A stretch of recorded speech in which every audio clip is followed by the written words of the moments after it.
بسم اللہ الرحمن الرحیم۔ السلام علیکم ورحمۃ اللہ وبرکاتہ۔ آج کی میری ویڈیو دو الواح کے بارے میں ہے، اور کئی بار میں نے کوشش کی کہ میں اس کے اوپر بات کروں، لیکن پھر میں کہتا تھا کہ یار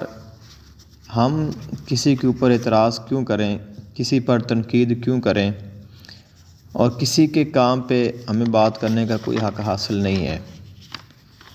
تو انسان کے ذہن میں ایک چیز ہوتی ہے جو اس کو بار بار جو ہے وہ اس کی طرف راغب کرتی ہے۔ تو کہہ لیں کہ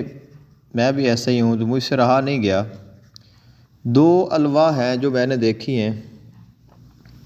اور وہ الواح جو ہیں وہ درست نہیں بنی ہوئی ہیں، اور وہ ایسی الواح ہیں جو عام عوام میں بہت مشہور ہیں، بہت معروف ہیں۔ اب اگر کوئی پوچھے کہ آپ اس کے اوپر بات کیوں کر رہے ہیں، تو میں ان کے اوپر بات جو بنانے والے ہیں یا جو بنوانے والے ہیں ان کی مخالفت میں یا ان کے بغض میں یا ان کے دعوت میں نہیں کر رہا۔ ہر بندے کا اپنا ایک طریقہ کار ہے، اس کا ایک معیار ہے، اس کا ایک علمی قابلیت ہے، اس کی محنت ہے۔ ہر انسان کو حق حاصل ہے کہ وہ اپنے کام کو اپنے طریقے سے سارا انجام دے، لیکن جب ایک مسٹیک ہوتی ہے اور ایک غلط چیز شیئر ہو جاتی ہے تو چونکہ ہم لوگ کم علم لوگ ہیں، میں خود ایک ادنا سا طالب علم ہوں روحانیت کے راستے کا، اور یہ جو ستاروں کا علم ہے یہ تو بالکل مجھے اس کے بارے میں پتہ ہی نہیں ہے۔ نقوش کا علم، تعویذات کا علم، یہ بہت بڑا ایک علم ہے جس کو میرے جیسے ایک عام انسان کی حیثیت نہیں ہے کہ اس کو جانے۔ تو میں سمجھتا ہوں کہ بہت سارے ایسے لوگ میرے جیسے ہوں گے جو اس علم کو نہیں جانتے، اس فن سے ناواقف ہیں۔ تو وہ لوگ تو اس مسئلے میں پھر پھنس جائیں گے کہ ان کو جیسی لو مل گئی انہوں نے ویسی ہی لے لی اور اس کو استعمال کیا۔ اکثر یہ ہوتا ہے، ہم جو لوگ ہیں ہم کاپی پیسٹ لوگ ہیں۔ میں اپنی بات کر رہا ہوں، میں خود بھی کاپی پیسٹ ہی ہوں۔ میں کسی کی لاء دیکھتا ہوں، ایک موضوع پہ سرچ کرتا ہوں، مجھے مختلف ویب سائٹ سے کہیں پیج سے جو چیزیں مل جاتی ہیں تو میں ان کو ان کے طریقے کے مطابق لکھ لیتا ہوں۔ کاروبار میں کرتا نہیں ہوں، لیکن چند کچھ لوگوں کو میں چیزیں بنا کر دے بھی دیتا ہوں۔ اس کے علاوہ باقاعدہ میں علاج معالجے کا کام تو میرا ہے ہی جو کہ میں کرتا ہوں، تو اس میں تو کوئی دوسری رائے نہیں ہے۔ میرے پاس الحمدللہ لوگ آتے بھی ہیں اور اللہ تعالیٰ ان کو شفا بھی عطا کرتا ہے۔ تو یہ تو ہمارے بزرگوں کی نگاہ ہے، ان کا فیض ہے جس کی وجہ سے یہ کام ہو جاتا ہے، وگرنہ میرا جو بات کرنے کا مقصد ہے وہ صرف یہ ہے کہ ہم جو اگر لوح خرید رہے ہیں یا ہم جو بنا رہے ہیں کیا وہ درست ہے کہ نہیں ہے۔ تو وہ لوگ جو میرے جیسے عام لوگ ہیں وہ جب کسی بھی ایک بڑے یوٹیوب چینل پہ یا ایک بڑے پیج پہ یا ایک نامور شخصیت کے ادارے سے یا شخصیت سے ہم جب کوئی چیز لیتے ہیں، کوئی چیز ہمارے پاس آتی ہے، پھر ہمیں اعتماد ہوتا ہے، ہمارے پاس خود اس چیز کا وہ علم نہیں ہوتا، تو ہم پھر اسی کے مطابق ہی اس چیز کو کوشش کرتے ہیں کہ ہم اس کو پھر اپنے پاس لکھ لیں۔ اس کی ایک وجہ یہ بھی ہے، ہر بندہ اتنا صاحب حیثیت نہیں ہے کہ وہ اتنی مہنگی مہنگی الواح جو ہے وہ تیار کروا سکے۔ کرنے والے تو بڑے موجود ہیں لیکن کروانے والے بہت کم ہیں۔ 4,000، 5,000، 50,000، 20,000 تک یہ جو الواح ہیں یہ لوگ دیتے ہیں۔ یقیناً اس کا فائدہ بھی ہوتا ہوگا، وہ لوگ اس فن کے ماہر ہیں، انہوں نے محنت کی ہے، ان کی ریاضت ہے، تو ان کا حق ہے۔ لیکن وہ لوگ جو میرے جیسے عام لوگ ہیں وہ جب اس طرح کا لوح تیار کرتے ہیں تو پھر ان کے لیے یہ ہوتا ہے کہ ہماری جو لوح ہے وہ صحیح بھی ہے کہ نہیں۔ ایک تو ہم نے خود بنا لی، دوسرا یہ ہے کہ وہ ہے بھی صحیح نہیں، تو پھر اس میں ہمیں پھر فائدہ میرے خیال سے نہیں ہو سکتا۔ تو فائدہ تو تبھی ہوگا جب ہم اس جو لوح ہم نے بنائی ہے اس کی وہ جو لوح ہے وہ درست ہو اور وہ قواعد کے مطابق ہو۔ تو اگر تو وہ اس کے مطابق ہے اور ہم نے اس کو خود بھی بنا لی ہے تو وہ ہمارے لیے کارآمد ہوگی۔ تو 3 ایسی چیزیں میں نے آپ کے سامنے ذکر کرنی ہیں، اور ایک تو بہت خاص ہے، اور جس کو کامن کہتے ہیں کہ وہ تو کامن ہے اور وہ اکثریت لوگوں نے اس میں غلطی کی ہوئی ہے، یعنی وہ لفظ درست نہیں لکھا ہوا، حالانکہ بہت سارے لوگ ہیں جنہوں نے صحیح بھی لکھا ہے، لیکن کثرت کے ساتھ میں نے اس کو دیکھا ہے کہ اس کو درست نہیں لکھا گیا، وہ غلطی ہے، اور پھر اس کو آگے دوسرے لوگ بھی ویسے ہی لکھ رہے ہیں، اور غالباً کسی نے خیال بھی نہیں کیا کہ ہم اس کو صحیح کر لیں۔ تو 3 چیزیں آج میں یہ ڈسکس کرنے جا رہا ہوں ان لوگوں کے لیے جو کہ کاپی پیسٹ ہیں، جو میرے جیسے عام انسان ہیں جنہوں نے ایک لاء دیکھنی ہے اور اس کو دیکھ کر ہی انہوں نے دوسری بنا لینی ہے۔ تو اب ان کو تو علم الاعداد کا نہیں پتہ، علم جفر کا نہیں پتہ، علم نقوش کا نہیں پتہ، نقوش کی چالوں کا نہیں پتہ، تب وہ پھر آ کے جو ہے وہ اس میں پھر پریشان ہو جاتے ہیں۔ تو 3 چیزوں کی صرف میں نے آپ کے سامنے صرف ایک وضاحت رکھنی ہے۔ ایک لاء ہے جو کہ بنائی گئی ہے، اللہ تعالیٰ کے 4 فرمان ہیں، قرآن مجید فرقان حمید کے لفظ ہیں، یفعل اللہ ما یشاء ویحکم ما یرید۔ تو یہ لاء ایک گول دائرے میں بنی ہوئی ہے اور اس کی چال بھی موجود ہے، وہ بھی میں آپ کو پیش کر دوں گا۔ ویسے اس کی جو چال ہے وہ نقش مربع آتشی چال ہی ہے، اور اس کے درمیان میں جو الفاظ ہیں وہ آیات لکھی جاتی ہیں یا اسماء لکھے جاتے ہیں، اور اس کو ہم ذوالکتابت کہہ سکتے ہیں۔ عموماً جو ہم نقش ذوالکتابت دیکھتے ہیں تو اس کی جو اوپر والی 4 خانے ہیں ان میں وہ آیت یا اسم یا نام ہوتے ہیں۔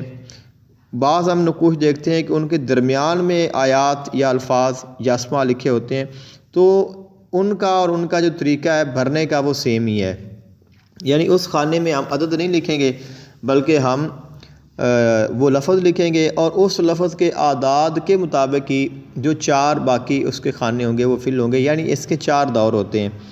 اب اس میں نے یہ دیکھا 251 اس کا پہلا جو خانہ ہے وہ لکھا گیا ہے، اور یہ پہلا ہی رونگ ہے، یعنی اس کا پہلا دور درست نہیں ہے۔ حالانکہ یفعل اللہ جو ما یشاء ہے، یہ پہلے جو اس کو خانہ نمبر 1 میں ہے 251 ہے، اور دوسرا جو خانہ نمبر 2 ہے اس میں ما یشاء ہے۔ تو جو ما یشاء کے اعداد ہیں وہ 200، اس کے مطابق 251 ہے تو 252 ہونے چاہیے، اور اگلے خانے میں جو تیسرا ہے اس میں 253 253، اور جو خانہ نمبر 4 ہے اس میں 254 یہ لکھا ہوا ہے۔ اب اگر ہم اس کے اعداد کو دیکھیں تو ما یشاء کے جو اعداد ہیں وہ 351 ہیں، یعنی پورے 100 کا جو ایک عدد ہے وہ اس میں کم لکھی، یعنی 300 لکھنا چاہیے تھا اور اس میں 200 لکھ دیا ہے، تو 251، اس کے بعد ما یشاء، پھر 254، پھر 254۔ اب یہ جو چیز ہے یہ پوری چال ہی اس کی رونگ ہو گئی، باقی تینوں چالیں اس کی الحمدللہ ٹھیک ہیں، لیکن اب ہماری جو ایک چال خراب ہو گئی، ایک دور اس کا پورا خراب ہو گیا ہے، تو ہمیں یہ لاء وہ فائدہ نہیں دے گی جو اس کو دینا چاہیے۔ میں یہ نہیں کہتا ہوں کہ جنہوں نے بنائی ہے انہوں نے جان بوجھ کے غلط لکھی ہے، بعض مرتبہ یہ ہوتا ہے کہ چونکہ ہم نے اسے پے کرنا ہوتا ہے، یعنی ہم نے اس سے کچھ ارن کرنا ہوتا ہے، تو پھر جو لکھنے والے ہیں، اور بہت ساری کتب میں نے دیکھی ہیں وہ خود ہی اس میں کمی بیشی کہہ لیں کہ اس میں فرق ڈال دیتے ہیں، کہ تاکہ جو اہل ہے وہ تو اس کو سمجھ لے گا، اس کو ٹھیک کر لے گا، جو نا اہل ہے وہ اس سے غلط فائدہ نہیں اٹھا سکے گا۔ تو اس میں یہ حکمت ہوتی ہے، ایک مصلحت ہوتی ہے جس کے تحت الفاظ کو فرق دیا جاتا ہے۔ بہرحال چونکہ میری ویڈیو عوام کے لیے ہے، خواص کے لیے نہیں ہے، تو ان کے لیے یہ ہے کہ اس کا جو پہلی چال ہے یہ آپ 252، پھر 253، پھر 254 اور 255 کریں گے تو اس کی چال درست ہو جائے گی، اور اس کے اعداد ما یشاء کی آپ بالکل کاؤنٹ کر سکتے ہیں۔ اب اگر کوئی شخص یہ کہے کہ آپ کیسے کہہ سکتے ہیں کہ یہ چال درست نہیں ہے، آپ کے پاس علم نہیں ہے، تو اس کا ایک جواب تو یہ ہے کہ باقی جو تینوں دور ہیں وہ جو الفاظ ہیں ان کے مطابق ان کو فل کیا گیا ہے۔ خانہ نمبر 5، 6، 7، 8، آگے پھر 9، 10، 11، 12، پھر 13، 14، 15، 16، وہ اسی طریقے کے ساتھ ہی فل کیے گئے ہیں جو کہ ثابت کرتے ہیں کہ اس کی پہلی چال بھی ویسے ہی ہونی چاہیے، پہلا دور بھی جیسے پہلے جو آخری 3 دور ہیں وہ اس کے فل کیے گئے ہیں۔ اب اس کے بعد اس کی دلیل کے لیے ایک اور لوح بھی میرے پاس موجود ہے، اور وہ ایک صاحب نے بنائی ہے، اور انہوں نے اس کا 17,000 روپیہ جو ہے وہ ہدیہ رکھا ہے۔ بہرحال جی لوح ان کی بالکل ٹھیک ہے، اور اس کو میں آپ کے سامنے پیش کر رہا ہوں اس وجہ سے کہ آپ اس کو دیکھیں تو آپ کو اندازہ ہو جائے گا کہ یہ اس لوح میں جو چاروں دور ہیں وہ اسی چال سے ہے، اسی طریقے سے ہیں جس طرح میں نے آپ کو ذکر کیا ہے۔ سو معلوم ہوا کہ جو یفعل اللہ ما یشاء ویحکم ما یرید والی لوح میں جو پہلا دور ہے اس میں یہ فرق ہے۔ تو ایک تو یہ بات کرنی تھی۔ دوسرا جو ہمارے پاس ایک لوح ہے اور وہ کامن ہے، اس کی وجہ یہ ہے کہ ہر لوح جو تیار کی جاتی ہے اس کے پیچھے کی جانب ایک جو طلسمات ہیں، کچھ حروف ہیں، کچھ عبارت ہے جو لکھی جاتی ہے۔ میرا خیال ہے کہ اگر 100 لوح تیار کی جاتی ہے تو اس میں 99 لوح کے پیچھے یہی الفاظ ہوں گے، اور ممکن ہے کہ 100 میں سے 100 میں ہی یہ الفاظ ہوں، کیونکہ یہ اس لوح کے ساتھ ان کا تعلق ہے، سیاروں کے ساتھ ان الفاظ کا، ان عبارات کا بڑا گہرا تعلق ہے، اس لیے ان کو لکھا ہی جاتا ہے۔ ہاں کچھ ہے یعنی آپ 99 جو لوح کے پیچھے لکھیں گے، ایک آپ دیکھیں گے کہ وہ لوح کے ساتھ ہی فرنٹ میں ان کو کہیں ان کو لکھ لے گا، لیکن لکھے گا ضرور۔ کوئی ایسی لوح نہیں ہوگی جس میں یہ نہ لکھے جاتے ہوں۔ اب اس میں جو چیز ہے وہ ہے ایک عبارت ہے اللہم سخر، آگے تے لکھی ہوئی ہے، جمیع خلقی کا کما سخرت علی سلیمان بن داود علیہ السلام۔ اب یہ جو الفاظ ہیں جب میں نے ان کو پڑھا ہے تو مجھے اس کی سمجھ نہیں آ رہی بھی اس کا تلفظ کیا بن رہا ہے، یہ اس کو پڑھنا کیسے ہے اور یہ ہے کیا؟ کہ اگر ہم اس کو سخر تا پڑھیں تو اس کا مطلب ہے کہ اے اللہ تو نے مسخر کیا، تو یہ بھی نہیں صحیح بن رہا ہے۔ اگر کہ اللہ مسخرت کہ تم نے مسخر کیا تو وہ بھی نہیں بن رہا ہے۔ اگر ہم کہیں سخرتا ہے یہ تو وہ تو وہی بن گیا، یعنی اس کا کوئی سخرت بڑے وہ بھی نہیں بن رہا ہے۔ تو اب اس کا کوئی مطلب نہیں نکل رہا ہے، اس کا کوئی معنی نہیں نکل رہا، کیونکہ اس میں امر ہے، دعا ہے، التجا ہے۔ تو پھر جب میں نے دیکھا تو کافی کوشش کے بعد ایک جگہ پہ مجھے اس کا درست جو ہے وہ ملا۔ اب دیکھیں میں نے کہا ہے کہ اچھے لوگ بھی ہیں، سمجھدار بھی ہیں اور صحیح بتانے والے بھی ہیں۔ انہوں نے بتایا کہ اللہم سخر لی جمیع خلق کا لفظ ہے، اور اس کا معنی یہ بنے گا اے اللہ میرے لیے اپنی تمام مخلوق کو مسخر کر دے جیسے تو نے سلیمان بن داود علیہ السلام کے لیے مسخر کر دی تھی۔ تو اب یہ ہمارا جو ہے یہ اس کے اوپر حکم لاگے، یہ حکم ہے، اور حکم ہی اگر صحیح نہیں لگا تو میرے خیال سے پھر وہ چیز وہ تاثیر نہیں دکھائے گی جو کہ اس کی ہونی چاہیے۔ تو بہرحال یہ بھی اکثر و بیشتر پایا جاتا ہے کہ اس میں، اور بہت ساری انواع میں نے دیکھی ہیں، آپ بھی اگر دیکھیں گے، اگر آپ نیٹ پہ بھی سرچ کرتے ہیں تو اس کی جو لوح کی بیک سائیڈ کا جو نقش ہے اس میں یہ فرق موجود ہے اور یہ پایا جاتا ہے، اور بہت سارے لوگ ہیں جو اس چیز کو نوٹ نہیں کرتے ہیں۔ اور میں نے خصوصاً کہا کہ یہ ہماری چونکہ عام سادہ لوح لوگوں کے لیے ہے تو ان کے پاس تو اتنا وہ معلومات ہی نہیں ہوتی ہیں۔ تو اب تیسری جو بات میں نے ذکر کرنی ہے وہ بھی اسی لوح کے حوالے سے ہے، یہ بھی مشہور زمانہ لوح ہے، اور یہ تقریباً 4500 میں عام سوشل میڈیا پہ یہ فروخت ہو رہی ہے، اس سے کم زیادہ بھی ہو سکتا ہے۔ بہرحال اس لوح کی جو پہلی چال ہے وہ بھی درست نہیں ہے۔ ایک تو اس میں اس کے اوپر اللہ تعالیٰ کے اسماء لکھے ہوئے ہیں، یا الہ الآلہۃ الرافع جلالہ، اس پہ یہ ہے ایک تو رافع اسم بہت کم ہے، یعنی اس کا استعمال ہی بہت کم ہے، یہ رفیع ہوتا ہے۔ جتنے بھی آپ اسماء پڑھیں گے یہ اسماء ادریسیہ میں سے ہے، تو اگر آپ اس کو پڑھیں گے تو یہ یا الہ الآلہۃ الرفیع جلالہ یا جلالہ یہ ہوتا ہے۔ رافع کا لفظ آپ کو کہیں کسی بک میں نہیں ملے گا، لیکن اگر ہم کہیں کہ ٹھیک ہے رافع بھی اللہ کا ہی نام ہے کہ بلند کرنے والا، تو پھر بھی اس کے جو اگر ہم اعداد چیک کریں گے تو اس میں فرق آئے گا۔ بہرحال اس میں بھی میں نے نوٹ کیا ہے کہ جب آپ اس کے اوپر غور کریں گے تو آپ کو پتہ چلے گا کہ ایک تو یہ رفیع کا لفظ ہے، ایک اس میں سے اس کا جو ایک دور ہے وہ بھی درست نہیں فل کیا گیا۔ تو جب ایک اس کا جو دور ہے وہ اس میں سے رونگ ہو جائے گا تو ہماری جو پوری لو ہے وہ اس میں رونگ ہو جاتی ہے۔ اس کی وجہ یہ ہوتی ہے کہ چونکہ کوئی بھی چیز ہے اس کو اس کے اگر پورے طریقہ کار کے مطابق ہی بھرا جائے تو وہ کارآمد ہوتی ہے اور اس کا ہمیں پورا فائدہ ملتا ہے۔ تو اگر ہم اس میں فرق کر لیں، ہم اس میں اس چیز کا خیال نہ کریں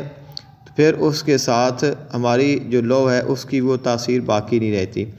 تو اسی لیے میں نے اس کی لو تیار کی تھی، صحیح بھی درست بھی۔ اب میرا خیال ہے کہ وہ جو لو ہے وہ تھوڑا سا مجھ سے سائڈ پہ ہو گئی ہے، موبائل میں تھی تو وہ ڈیٹا میں نے ڈیلیٹ کر دیا، لیکن یہ جو یا الہ الآلہۃ الرفیع جلالہ، یہ جو لو ہے اس میں بھی فرق ہے۔ اس میں جو فرق ہے وہ میں نے آپ کے سامنے ذکر کر دیا ہے کہ اس کی چال کے حساب سے اس کی جو لو ہے وہ اس چال کے مطابق پورا نہیں اتر رہی ہے۔ تو یہ 3 الوا تھیں جن کے بارے میں نے آپ کو صرف عرض کرنا تھا کہ اگر آپ ان کے پاس یہ الوا موجود ہیں تو آپ تھوڑا سا ان کے اوپر غور و فکر کر لیں اور اس کو آپ درست کرنے کی کوشش کریں، کیا جا سکتا ہے۔ میں نے جب یہ پہلی مرتبہ یہ لوح تیار کی تو میں نے بھی اس میں وہی لفظ لکھا تھا، لیکن میرا جو ذہن ہے وہ اس چیز کو تسلیم نہیں کر رہا تھا، دل مان نہیں رہا تھا، وہ کہہ رہا تھا یار کہیں نہ کہیں کچھ نہ کچھ یہ فرق ہے، کیونکہ اس میں کوئی اس کا کوئی معنی نہیں بن رہا، اس کا کوئی مطلب نہیں بن رہا تھا۔ تو پھر میں دیکھتا رہا، کافی کوشش کی اور اس کے بعد مجھے درست عبارت جو ہی میرے سامنے آئی اور اس کا معنی میرے ذہن میں آیا تو پھر میرے دل نے اس کو تسلیم کیا کہ واقعی یہ جو لو ہے اور یہ جو اس کی جو چال ہے یہ بالکل درست ہے، اور یہ جو میرے پاس علم ہے یا جو میرے پاس معلومات ہیں ان کے مطابق یہ صحیح ہے اور اس کے حساب سے یہ اس معیار کے اوپر پورا اتر رہی ہے۔ تو ہمارا مقصد کسی کی دل آزاری نہیں ہوتا ہے، کسی کی مخالفت نہیں ہوتا ہے، نہ ہم اس قابل ہیں، نہ ہمارے پاس وہ معلومات ہیں، نہ ہمارے پاس وہ علم ہے۔ تو ایک انسان جو کہ خود ایک طالب علم ہے تو وہ کسی استاد کے اوپر اعتراض کرے تو یہ انتہائی نامناسب بات ہوتی ہے۔ میں نے شروع میں بھی آپ سے عرض کیا تھا، ہمارا مقصد صرف یہ ہے، وہ احباب جو کہ سادہ لوح ہیں اگر وہ ایسی لوح تیار کرتے ہیں تو وہ ان چیزوں کا خیال رکھیں تاکہ وہ اپنی جو کوشش اور محنت ہے یا ان کا جو شوق ہے اس کے مطابق ان کو اس سے فائدہ حاصل ہو سکے۔ دیکھیں ایک انسان بہت کوشش کرتا ہے، جو صاحب علم ہوتے ہیں جن کے پاس معلومات ہوتی ہیں ان کے لیے یہ کام کرنا بڑا آسان ہوتا ہے کیونکہ وہ اس چیز کے ماہر ہوتے ہیں اور ان کے لیے یہ دقت نہیں ہے، لیکن جو عام انسان ہمارے جیسا ہے اس کے لیے بڑی مشکل ہوتی ہے۔ تو ایک انسان اتنی محنت اور اتنی کوشش بھی کرے لیکن اس کے بعد بھی اس کا جو کام ہے وہ نامکمل ہو یا ادھورا ہو تو اور اس کو اس میں فائدہ بھی نہ ہو تو پھر اس بات میں پریشانی ہوتی ہے۔ مجھے اپنی ہمیشہ دعا میں یاد رکھیے گا۔ السلام علیکم ورحمۃ اللہ وبرکاتہ۔